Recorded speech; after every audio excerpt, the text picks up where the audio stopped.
poderoso Deus, minha alma anseia por ti.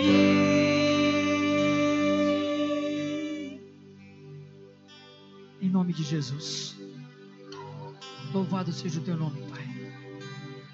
Louvado seja o teu nome. Aleluia.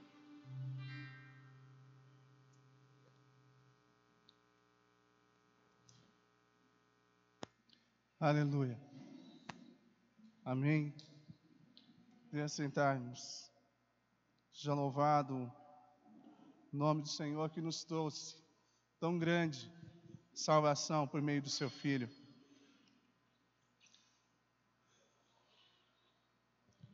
De que você abra a sua Bíblia, Lucas, Evangelho de Jesus, segundo escreveu Lucas, capítulo 13, versículo 22 até o versículo 30.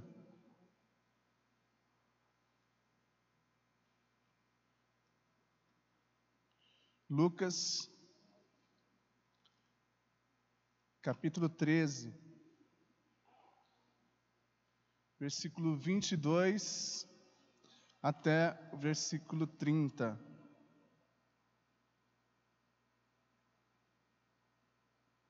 Amém?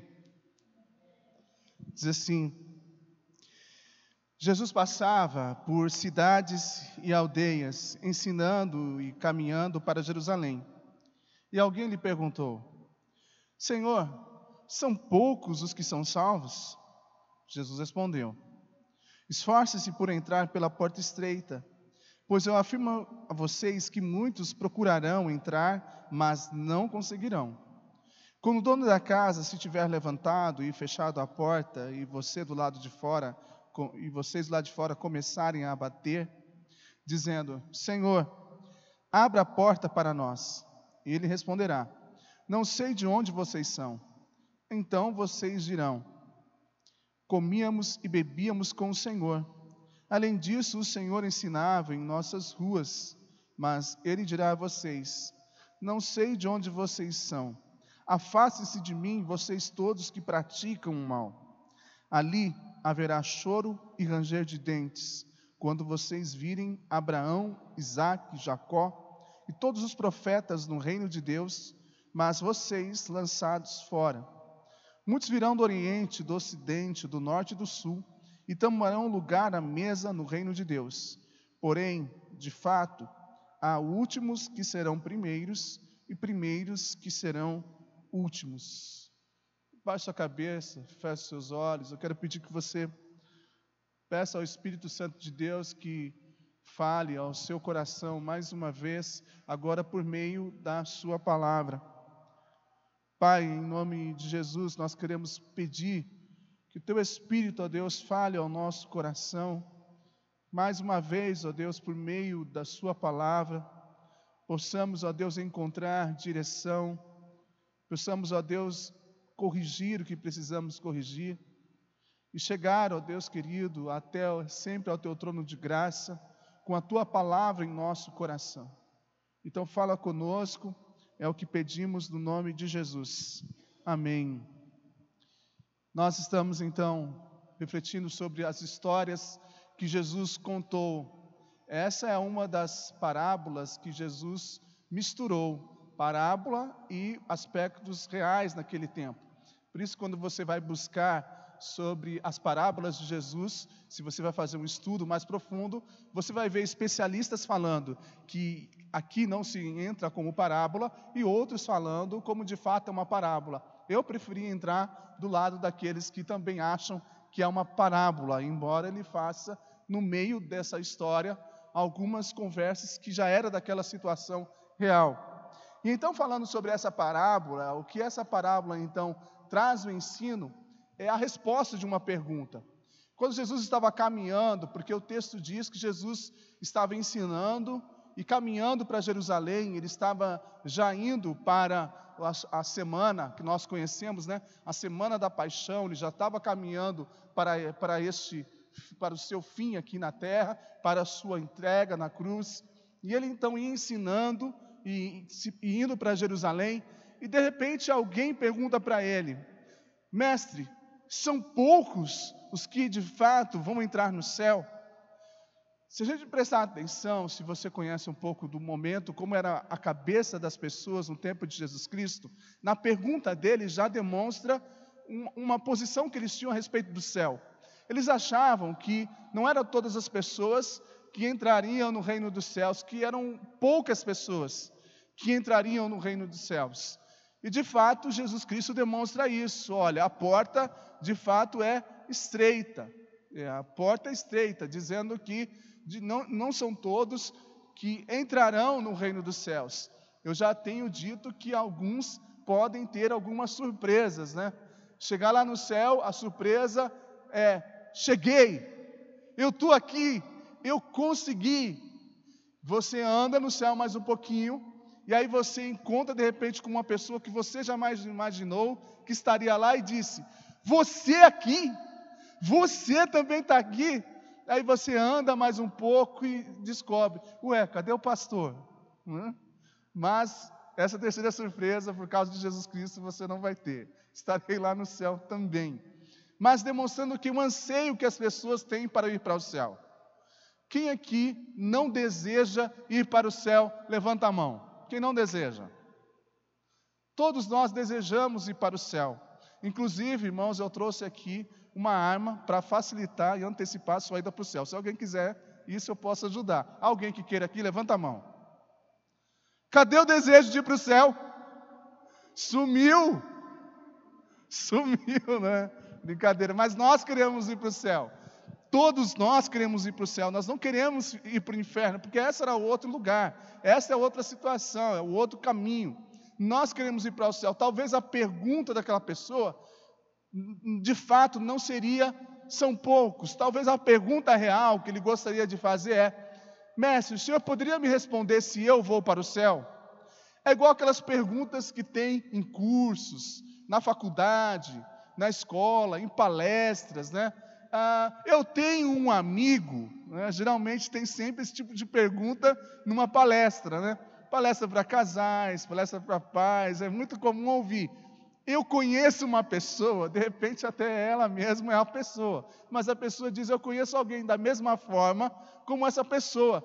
Mestre, são poucos os que estarão no céu? Essa curiosidade de saber quem é que vai para o céu não é de hoje, há muito tempo.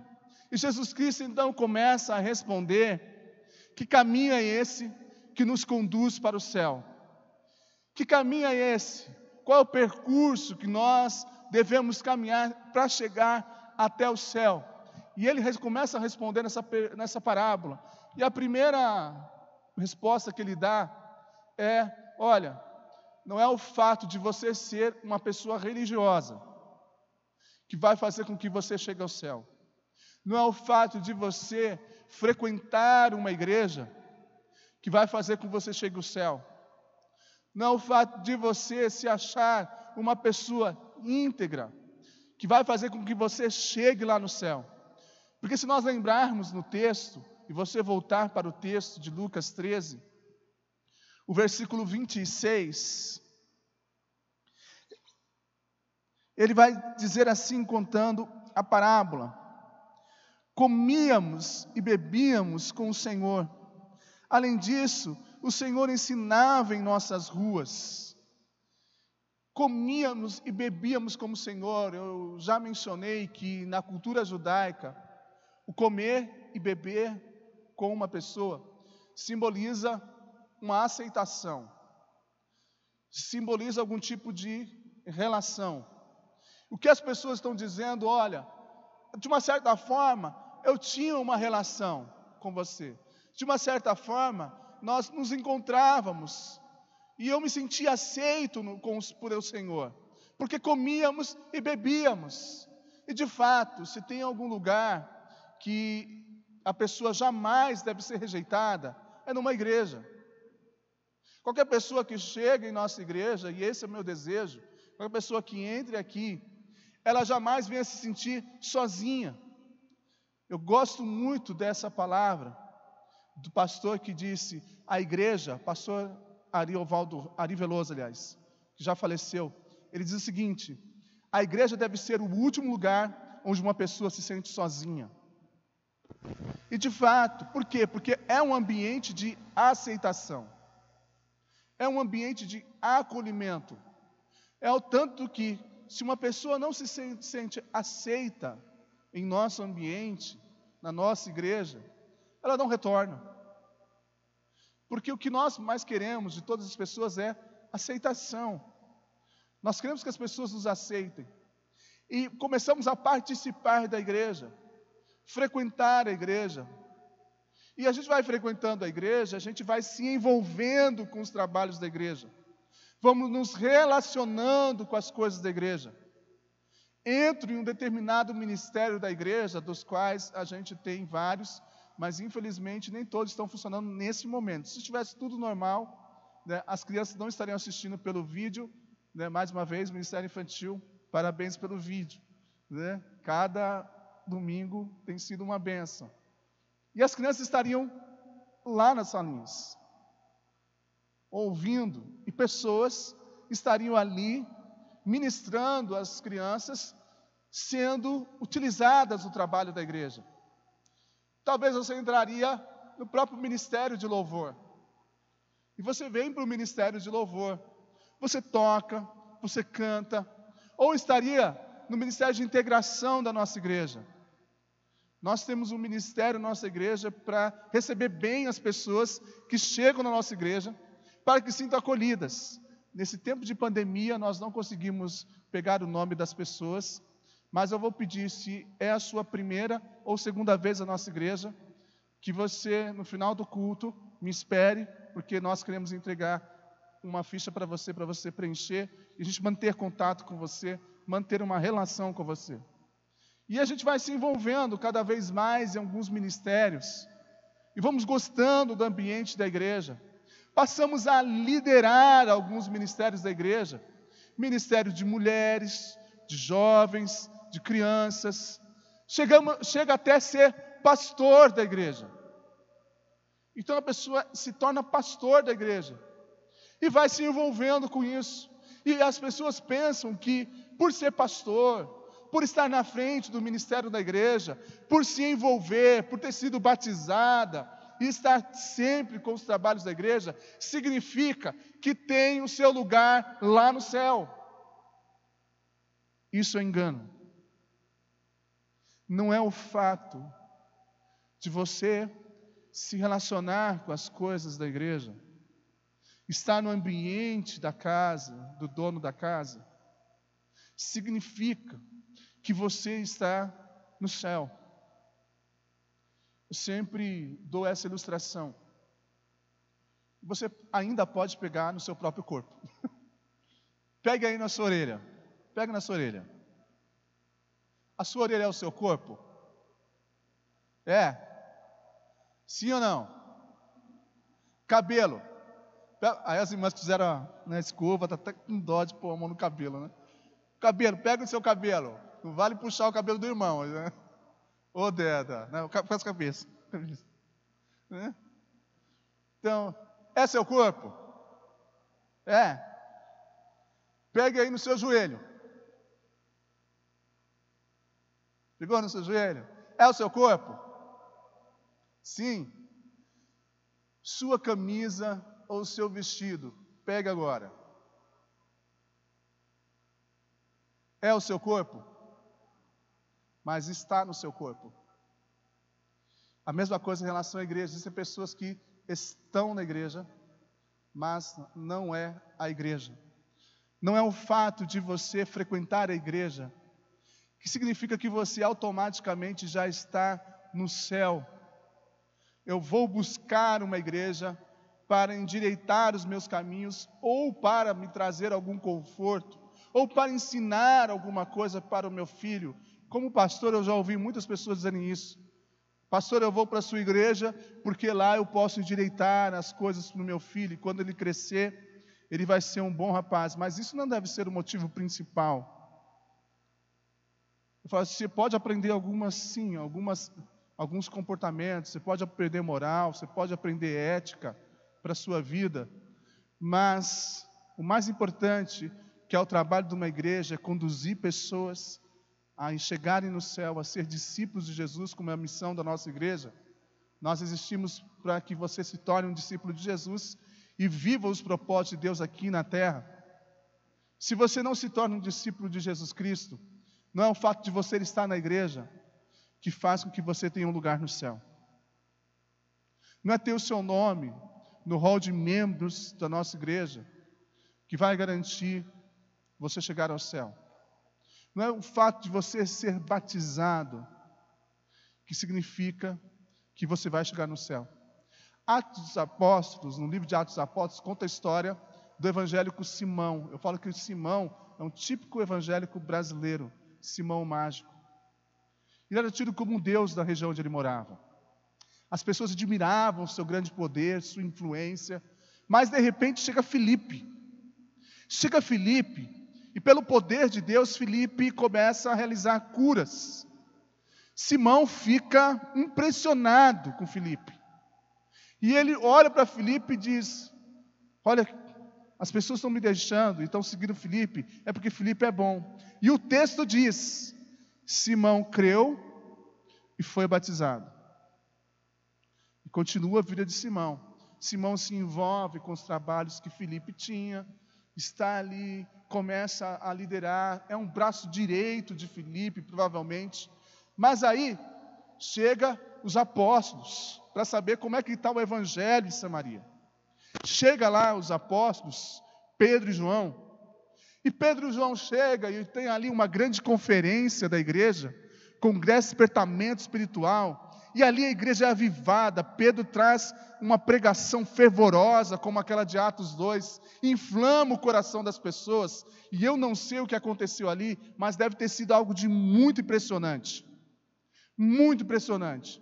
Porque Simão revela o seu coração.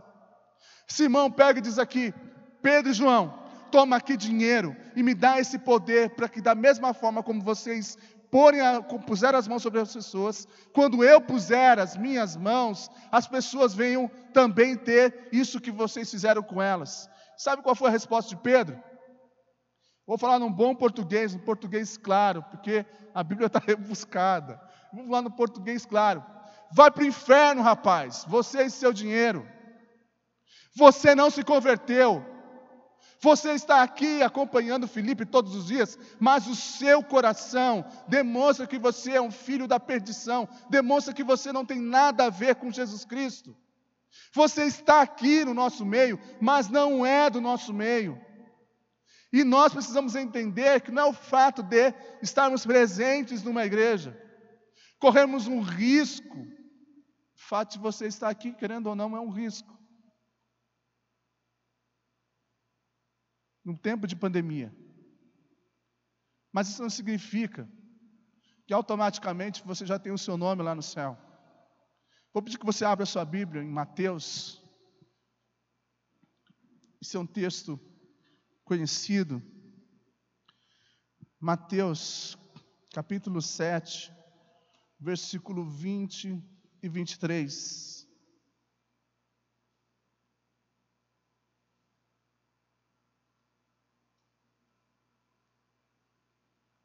Mateus capítulo 7, versículo 20 a 23.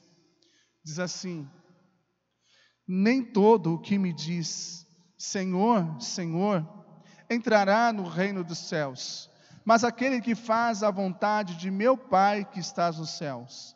Muitos naquele dia vão me dizer: Senhor, Senhor, nós não profetizamos em seu nome, e em seu nome não expulsamos demônios, e em seu nome não fizemos muitos milagres.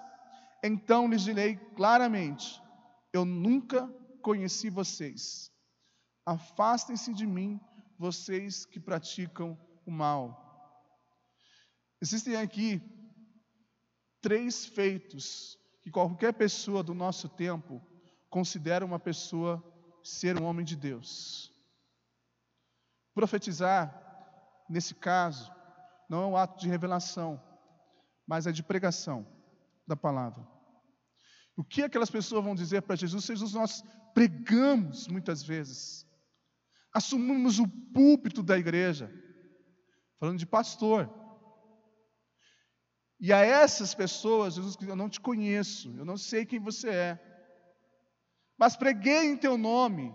Sim, o meu nome foi pregado, mas eu não sei quem você é. Segundo tipo de pessoa é as pessoas que fazem milagres, curas. E a gente tem a ideia que uma pessoa que é um instrumento de Deus para curar alguém, é uma pessoa que é de Deus. Porque o texto diz claro: muitos naquele dia me dirão: curamos em teu nome. Senhor, eu orei e a pessoa foi curada. Senhor, eu orei e o cego viu. Senhor, eu orei e o coxo andou. Senhor, eu orei e o morto ressuscitou. Eu fiz milagres, Senhor, eu vi milagres.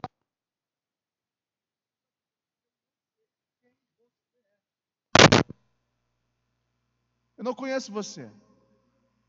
E ainda outro tipo de pessoa é a questão de expulsar demônio. Que muitas pessoas acham que expulsar demônio são para as pessoas santas e irrepreensíveis. Jesus está mostrando que não. Vou deixar bem claro, o sermão não é esse o propósito, vou deixar bem claro, que expulsa o demônio é o nome de Jesus. Não é a sua santidade. Não é a sua influência numa igreja, o cargo que você exerce. Não é isso. O que expulsa um demônio é o nome de Jesus. Se você já teve a oportunidade de estar nessa experiência, você vai perceber a autoridade que há no nome de Jesus. Por isso que nós temos falado no domingo de manhã a supremacia de Cristo. Deus lhe deu um nome sobre todo o nome. O nome de Jesus, tudo se dobra o joelho. O nome de Jesus é o nome que tem todo o poder. E aquelas pessoas vão dizer: mas nós expulsamos vários demônios em teu nome. E Jesus vai dizer: eu não sei quem você é. Não é o fato de você fazer as coisas em meu nome, fazer as coisas que muitas pessoas que são minhas fazem, que diz que você entrará no reino do céu. Não é o fato de nós frequentarmos uma igreja que vai fazer com que a gente esteja salvo, se envolvendo com os trabalhos da igreja. Então Jesus Cristo diz: para que você possa seguir nesse caminho e aprender que caminho é esse, você precisa responder a pregação que Jesus mais utilizou em sua vida: arrependimento dos pecados. Arrependei-vos dos vossos pecados. Por isso que ele diz: vocês praticam o mal. Se eu quero chegar até o céu, aliás, eu preciso me arrepender dos pecados. Eu preciso confessar os meus pecados.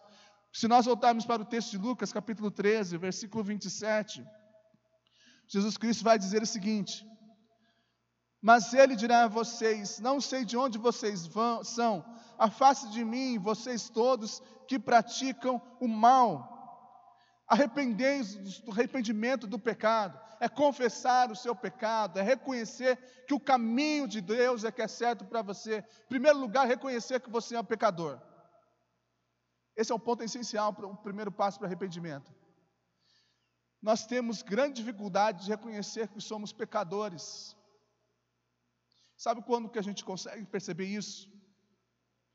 Quando você não tem tolerância com o pecado do outro. Quando você não tem tolerância com o pecado de uma pessoa, revela que você não se reconhece como pecador.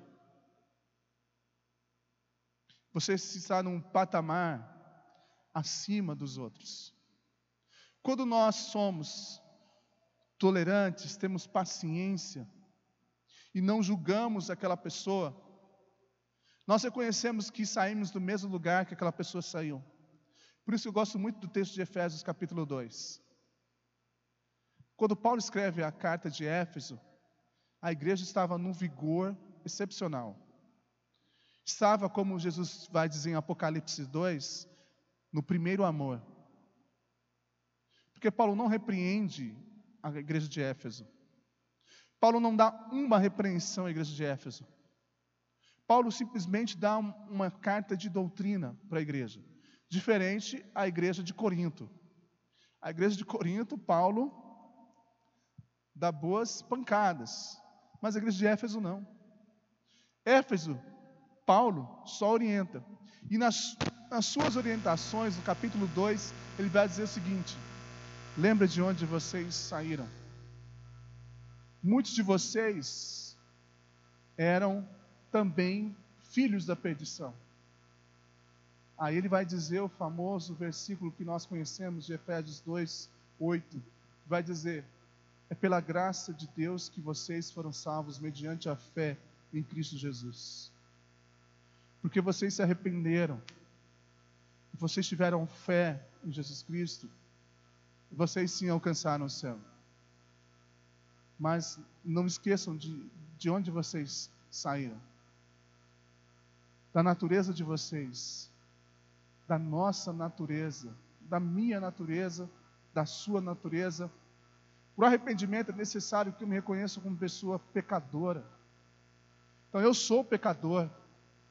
Senhor, me ajuda, como diz na oração do publicano, né? Tem misericórdia de mim, porque sou pecador. Mateus capítulo 7, alguns versículos antes do versículo que nós lemos, Mateus 7, 16 até o 20, Jesus conta uma outra comparação. Mateus 7, 16 ao 20. Diz assim: pelos seus frutos vocês os conhecerão. Por acaso se colhem uvas de espinheiros ou figos de ervas daninhas? Assim toda árvore boa produz frutos bons, porém a árvore má produz frutos maus. A árvore boa não pode produzir frutos maus, e a árvore má não pode produzir frutos bons. Toda árvore que não produz bom fruto é cortada e jogada no fogo. Assim, pois, pelos seus frutos vocês os conhecerão.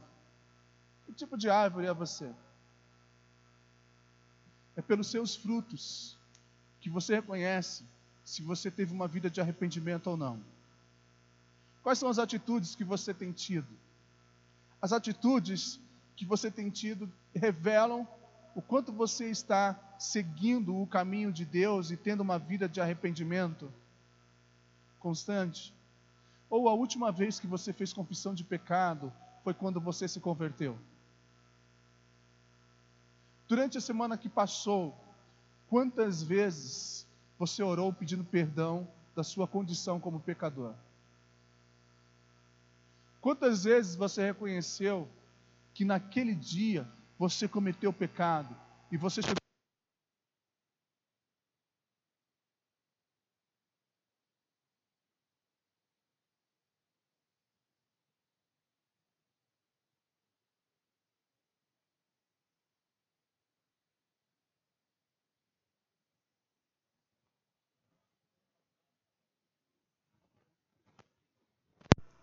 Nós falamos exatamente isso, que uma vida centrada no Evangelho é uma vida que está constantemente em confissão dos seus pecados. Assim como o salmista: Senhor, eu não me lembro, na minha mente não tem mais nenhum pecado a ser cometido, mas Senhor, sonda o meu coração e vê se há em mim algum caminho mau, e se há algum caminho mau, guia-me pelo caminho eterno.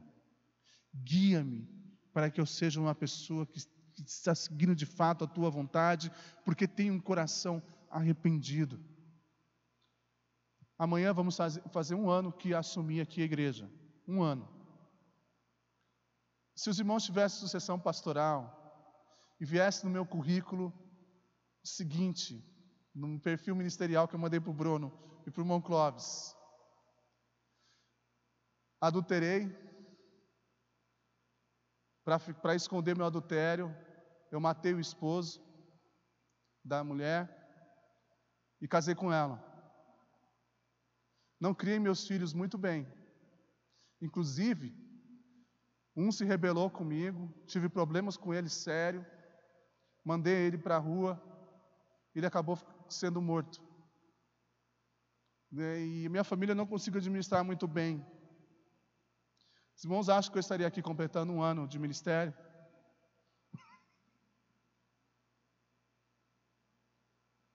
Mas para esse homem, Deus disse que era um homem segundo o coração dele. Davi, o seu nome.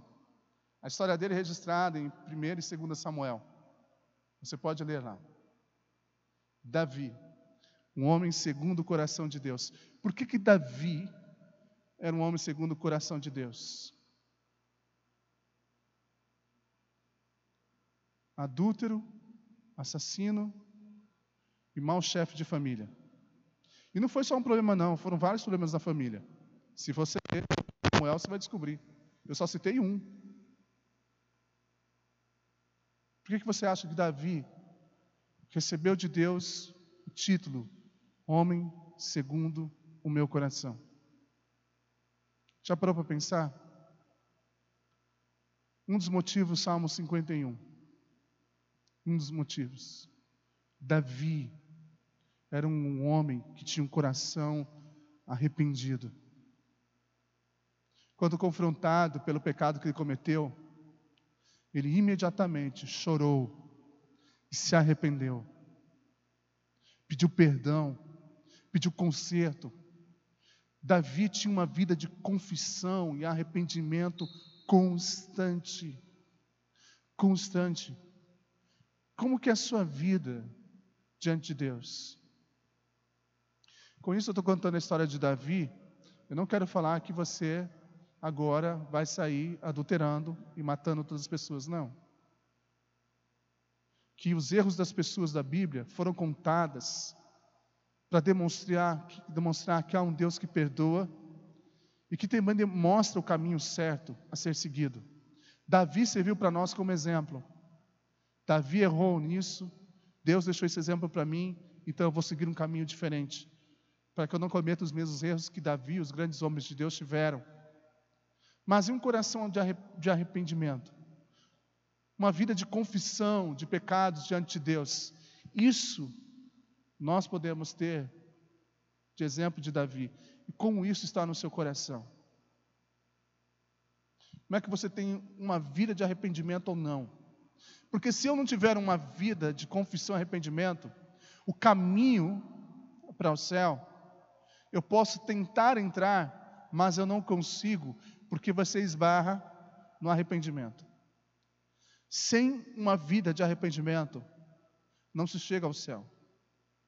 Não se vive o Evangelho. Sem reconhecer que você é um pecador e que precisa da ação de Deus na sua vida, você não chega até o céu. Um outro texto da palavra de Deus, em Efésios capítulo 4, versículo 1, vai dizer assim: por isso, eu, o prisioneiro no Senhor, peço que vocês vivam de maneira digna da vocação a que foram chamados. Vivam de maneira digna. Qual é a vocação que cada um de nós somos chamados? Somos chamados a seguir a quem? A ser imitadores de quem? A obedecer a quem? A Jesus, ao Cristo ressuscitado. Nós devemos seguir o exemplo de Jesus. E isso é demonstrar que nós estamos vivendo de maneira digna. Alguns domingos atrás pela manhã eu falei do terceiro mandamento. Não tomarás o nome do Senhor teu Deus em vão. Não tomar o nome de Deus em vão tem a ver se minha vida condiz de fato com o cristianismo. Com o cristianismo que eu professo. Se nós professamos viver o cristianismo, precisamos então seguir o Cristo, seguir o Mestre, então seguir a sua vontade, e para isso eu preciso de uma vida de arrependimento. A terceira lição que Jesus Cristo nos ensina nessa parábola, nessa pequena história, está no versículo 24 de Lucas 13. Lucas 13, versículo 24. Lucas capítulo 13, versículo 24, diz assim: Jesus respondeu: esforcem-se por entrar pela porta estreita, pois eu afirmo a vocês que muitos procurarão entrar, mas não conseguirão. Esforce-se. Com isto, eu não quero dizer que você tem que ter boas obras. O esforço que Jesus Cristo está falando é perseverança. persistência. Nesse aspecto, eu gosto muito da posição de Calvino, quando ele fala da perseverança dos salvos. Ou seja, se uma vez eu aceitei Jesus Cristo como Senhor da minha vida, se eu me arrependi dos meus pecados, como consequência, a minha vida precisa estar no caminho da santidade. E trilhar o caminho da santidade, viver em santidade, requer de cada um de nós esforço. E não é pouco não, é muito esforço.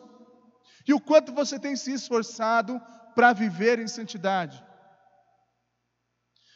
Ou será que você é como Esaú?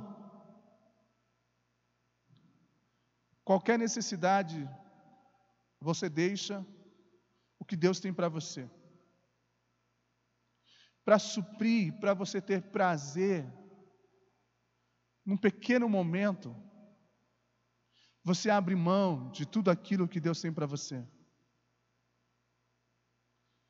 Jacó teria sido escolhido do mesmo jeito, por Deus. Deus já tinha escolhido Jacó.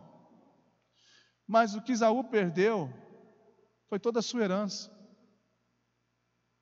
Porque chegou com fome da caça. O seu irmão estava fazendo uma comida. Ele, para saciar o prazer da comida e da alimentação e a sua fome, e saciar a sua fome, ele pega e abre mão da sua primogenitura. Abre mão das bênçãos do pai Isaque, sobre a sua vida.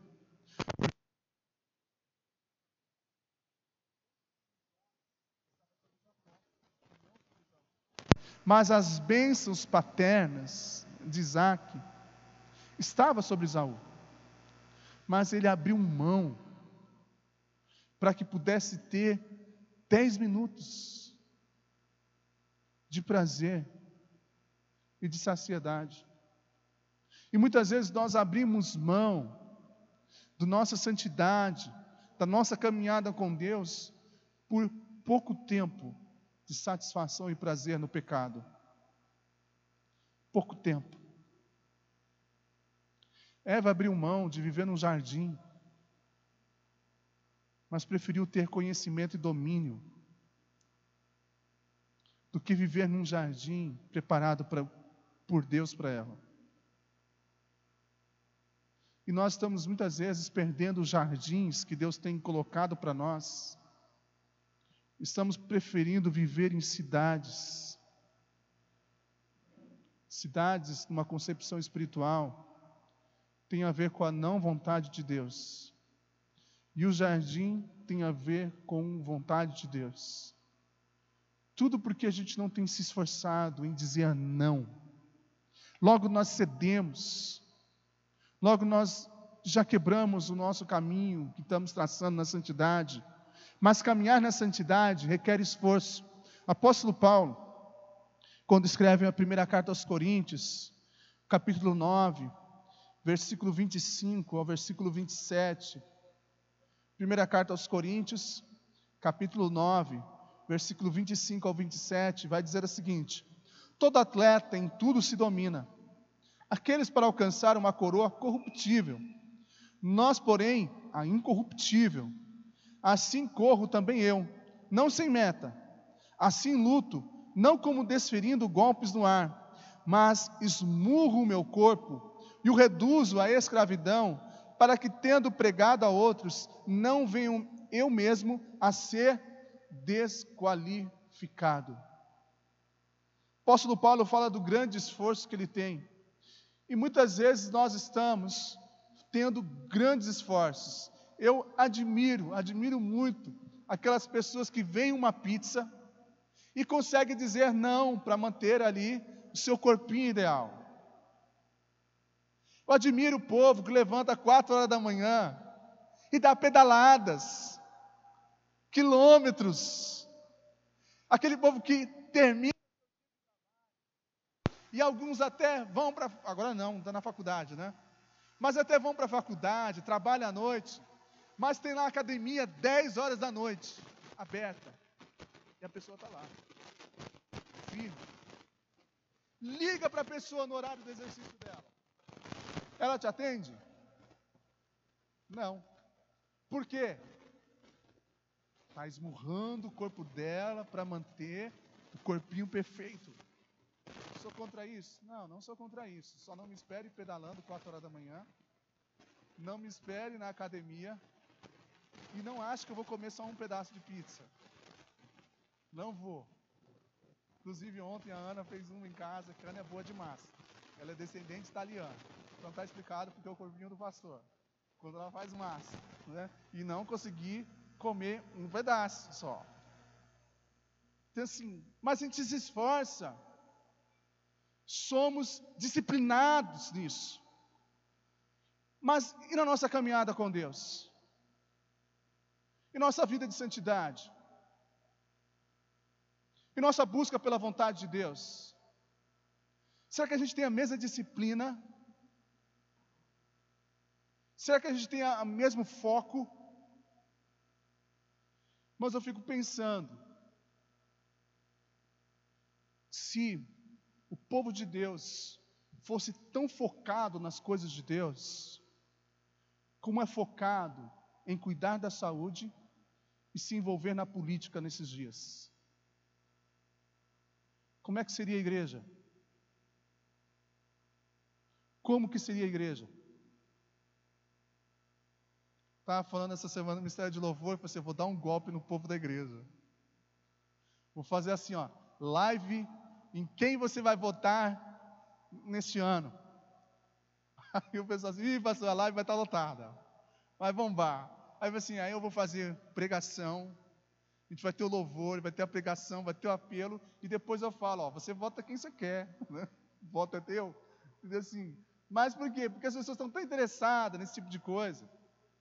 Né? Vídeo sobre saúde, sabe tudo acerca de alimento. E sobre Cristo?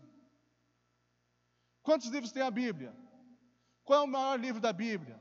O maior versículo bíblico, o menor versículo bíblico? Quem foi Paulo? Quem foram os juízes? Quem foram os patriarcas?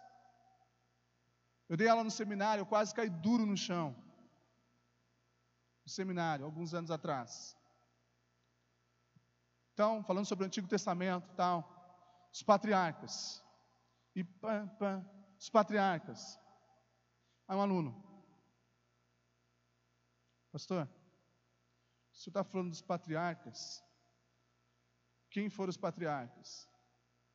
E aí, eu brinco bastante. A igreja aqui ainda não está acostumada do quanto eu brinco. E eu brinco bastante.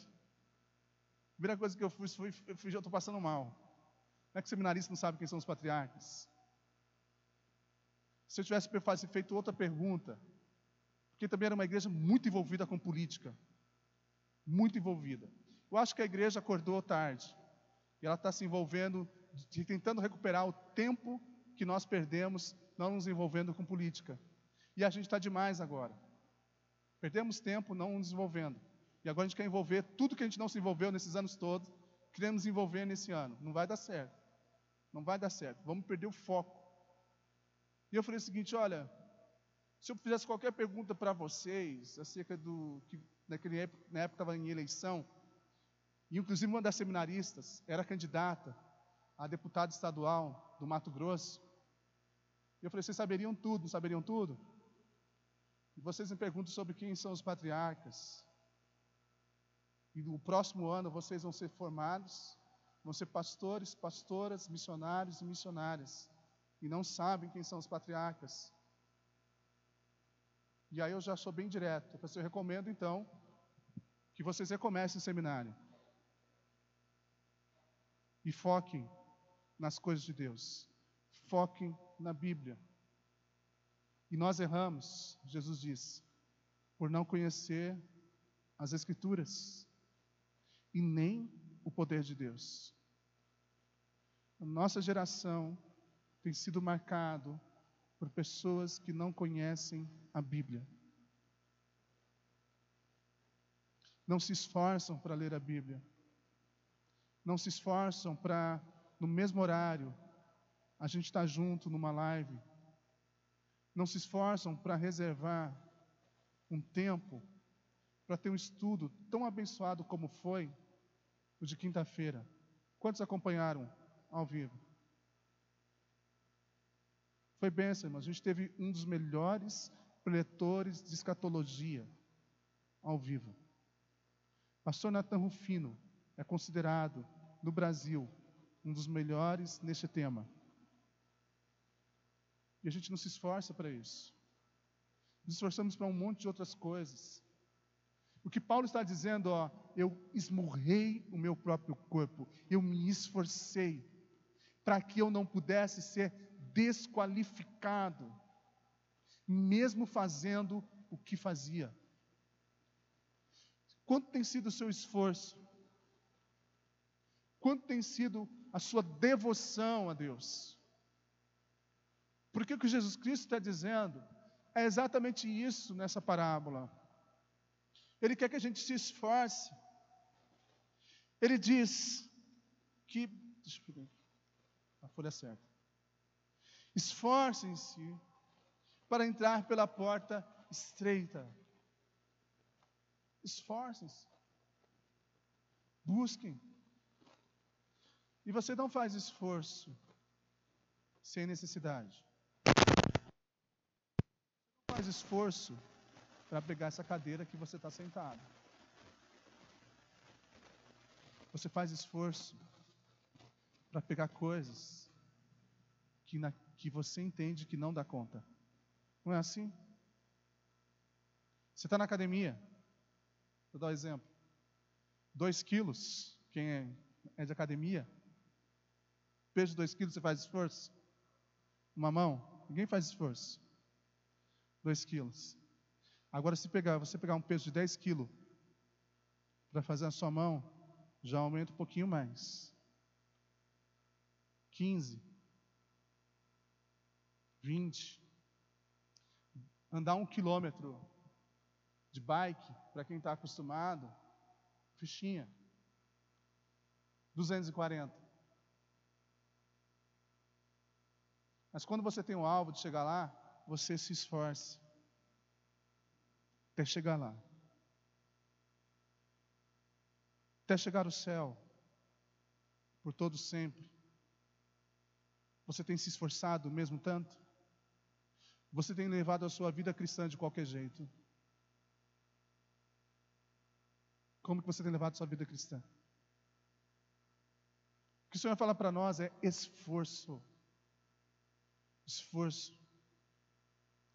Texto de Romanos, capítulo 6, versículo 4.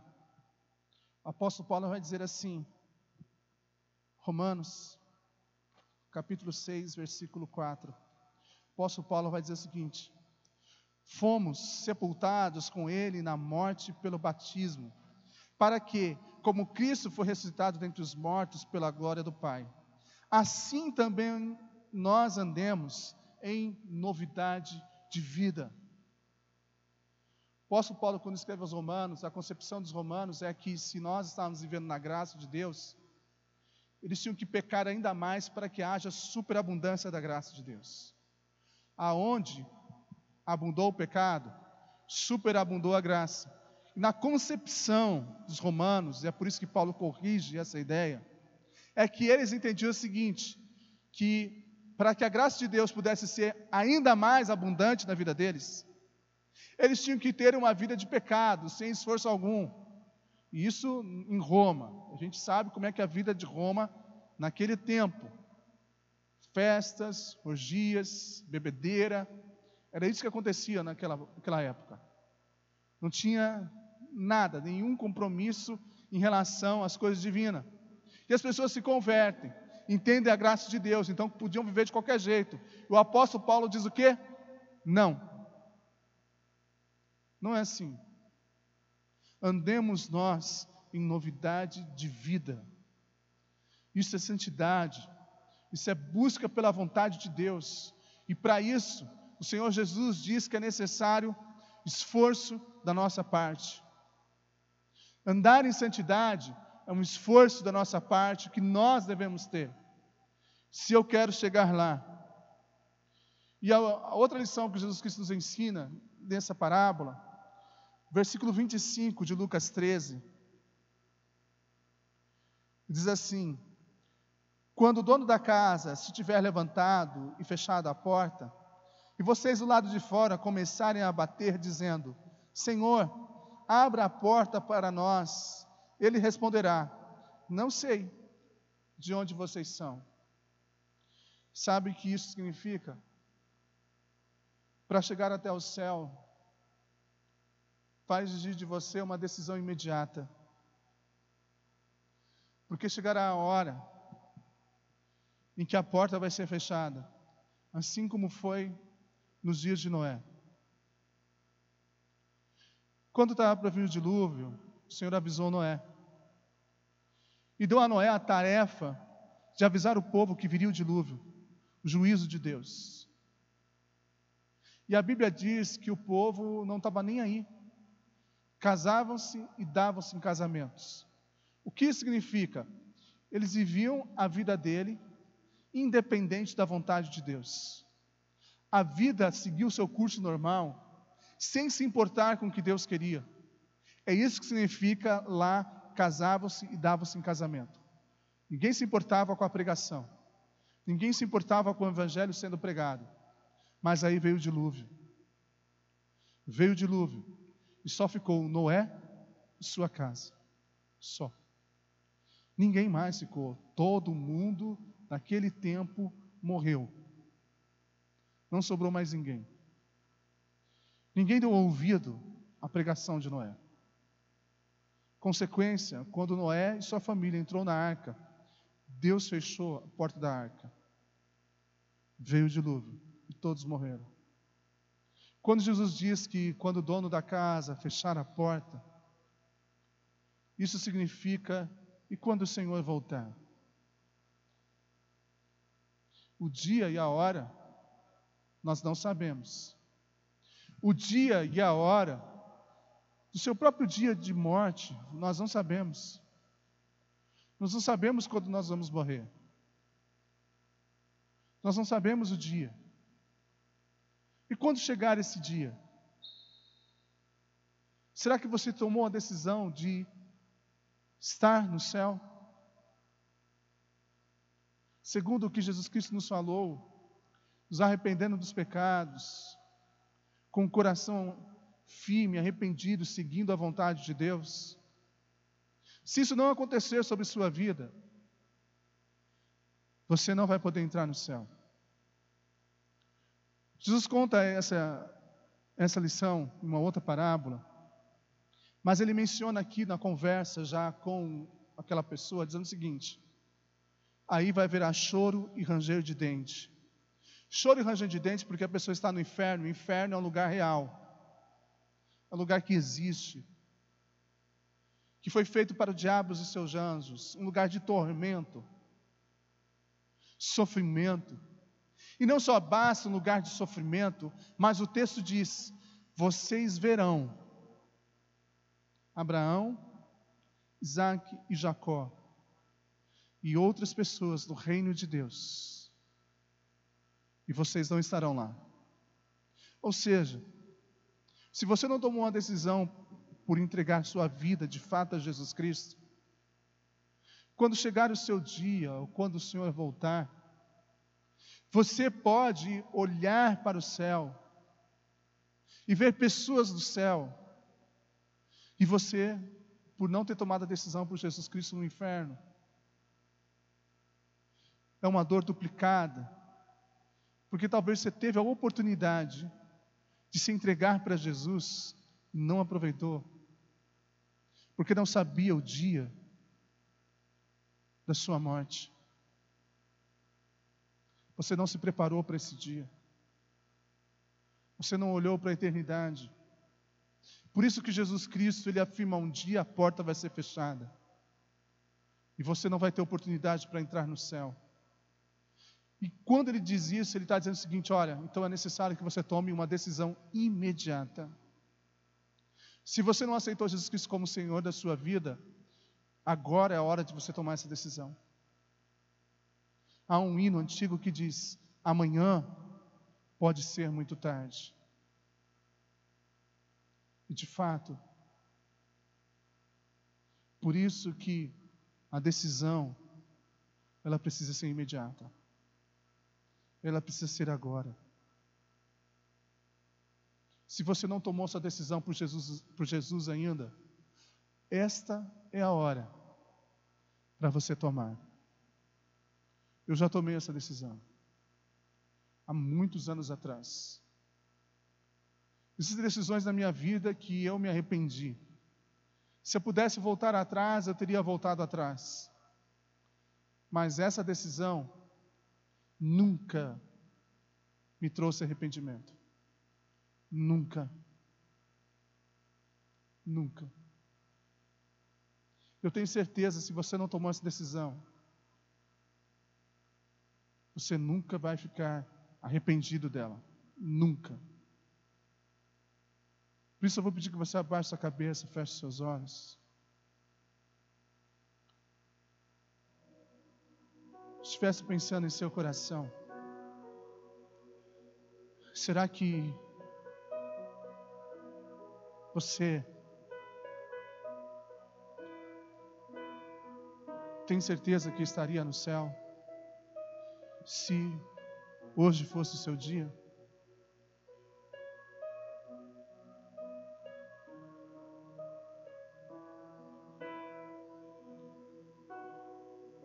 Se você não tem essa certeza, agora é a hora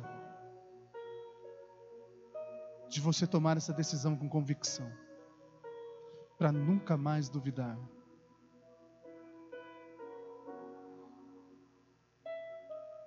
Este é o momento de você tomar uma decisão imediata,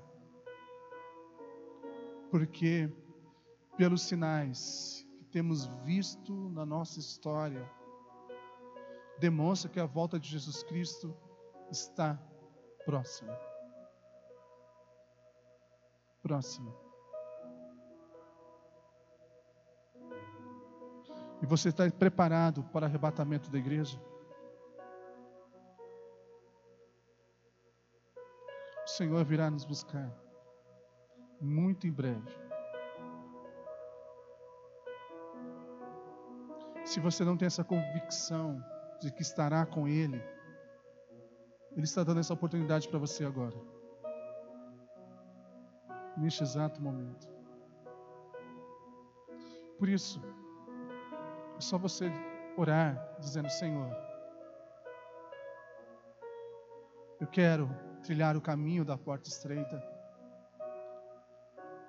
Por isso eu chego com o Senhor com meu coração arrependido, reconhecendo que sou pecador, que preciso do seu perdão.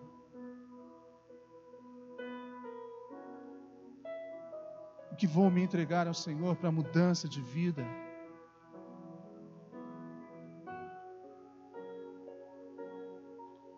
Para trilhar o caminho da santidade. Esta é a decisão que eu faço agora. Porque essa decisão é urgente. É urgente. O Senhor está voltando. Os sinais da volta de Cristo estão sendo dados. Tudo que estamos passando foi previsto por Cristo. Pandemias, guerras, terremotos, violência, corações corruptos, tudo isso, sinais do fim. Esta é a hora de você se entregar para Jesus. Se essa é a sua decisão, assim como eu já tomei, você também tomou agora, eu gostaria de orar com você. Vou pedir que você levante uma das suas mãos, dizendo: pastor, eu tomei essa decisão. Eu tomei essa decisão. Há alguém aqui? Levante sua mão. Se Deus falou ao seu coração, responda ao chamado de Deus. Não tenha vergonha, não tenha medo. Eu gostaria de orar com você. Só levante sua mão, eu gostaria de orar. Há alguém aqui?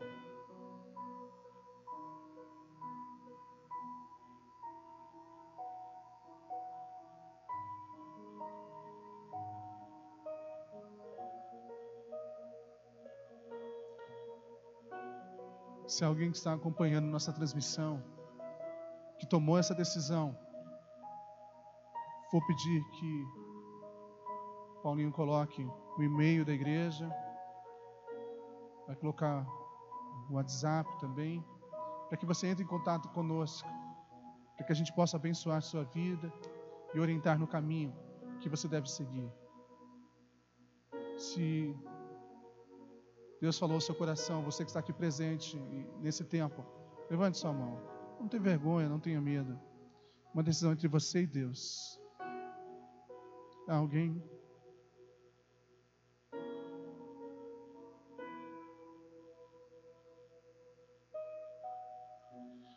Ó Deus, nós agradecemos o Senhor que nos abriu esse novo, vivo caminho para chegarmos até o céu.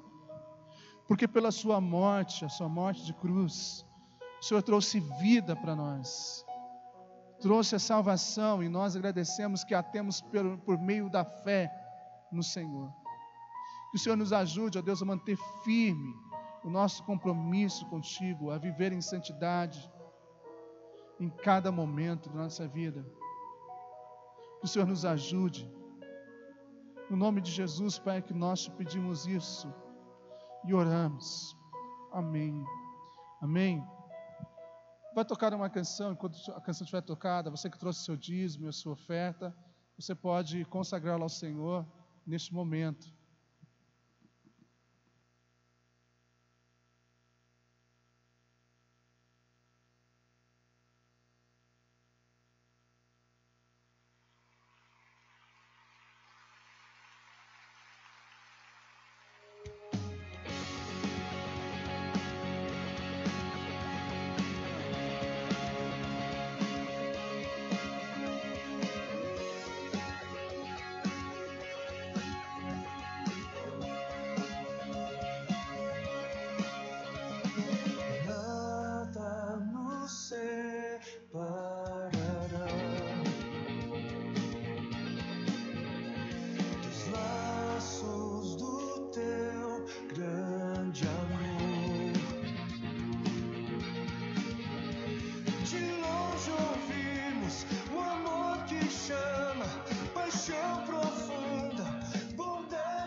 Quero pedir, se você que está aqui na nossa igreja, que é a primeira ou segunda vez, que você ficasse mais um pouquinho, para que a gente pudesse conversar um pouco, a gente possamos nos conhecer, né? E a gente possa, pelo menos, orar com você. Se é a primeira, segunda vez que você está aqui entre nós, pedir que você fique só mais um pouquinho, que a gente possa orar com você ao final do culto.